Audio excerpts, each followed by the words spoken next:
নমস্কাৰ প্ৰিয়সকল, পুনৰবাৰ আপোনালোকক স্বাগতম জনাইছোঁ।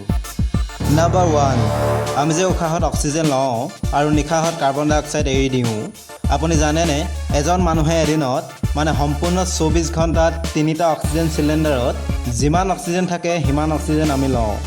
এতিয়া আমি এটা হিচাপ কৰোঁ, এটা অক্সিজেন চিলিণ্ডাৰৰ দাম 700 টকা, তেন্তে এটা দিনত এজন মানুহে 2100 টকা অক্সিজেন লওঁ। এমাহত প্ৰায় 63,000 টকা, তেনেদৰে এবছৰত 7,64,500 টকাৰ অক্সিজেন আমি গ্ৰহণ কৰোঁ। এজন মানুহৰ জীৱনকাল গড়ে যদি আমি 70 বছৰকৈ ধৰোঁ, তেন্তে আমি প্ৰত্যেকজন মানুহে প্ৰায় ইমান কোটি টকাৰ অক্সিজেন গ্ৰহণ কৰোঁ। এজন মানুহক প্ৰকৃতিয়ে ফ্ৰীকৈ ইমান কোটি টকাৰ অক্সিজেন দিয়ে। ডেটছ গজব। নাম্বাৰ 2, এজোপা গছে ইমানখিনি ঠাণ্ডা সৃষ্টি কৰে যিমানখিনি ঠাণ্ডা এটা AC এটা এয়াৰ কুলাৰে একেৰাহে 10টা কোঠাত 20 ঘণ্টা সময় চলি থাকিলে হয়।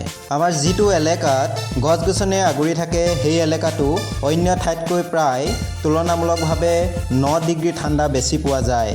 নাম্বাৰ 3, পৃথিৱীত গছ আটাইতকৈ পুৰণি লিভিং অৰ্গানিজিম হয়।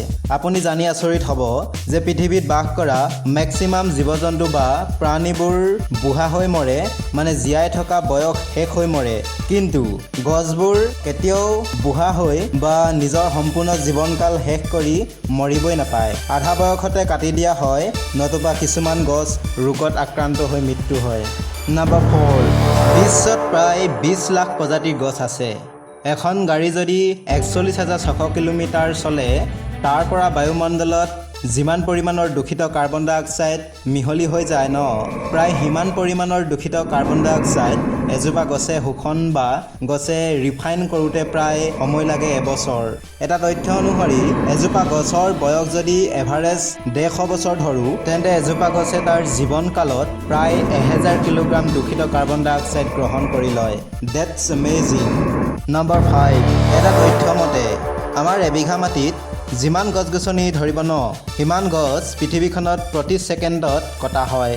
নাম্বাৰ 6, পৃথিৱীৰ আটাইতকৈ ডাঙৰ জংঘল আমাজন অৰণ্যৰ পৰা 20% অক্সিজেন পোৱা যায়। আৰু আপুনি কমেণ্ট কৰি জনাব লাগে যে আমাৰ যাদৱ পায়েঙৰ অৰণ্যৰ পৰা কিমান পৰিমাণৰ অক্সিজেন পোৱা যায় বা কিমান শতাংশ অক্সিজেন আমি পাওঁ। প্ৰিয়সকল, আজিলৈ ভিডিঅ'টো ইমানেই আছিল আৰু এনেধৰণৰ আমেজিং ৰিয়েল ফেক্টছ পাবলৈ মোৰ চেনেলটো ছাবস্ক্ৰাইব কৰক, লাইক এণ্ড শ্বেয়াৰ কৰক, লগতে কমেণ্ট কৰি জনাব ভিডিঅ'টো কেনেকুৱা পালে। ৰং বয় বয়।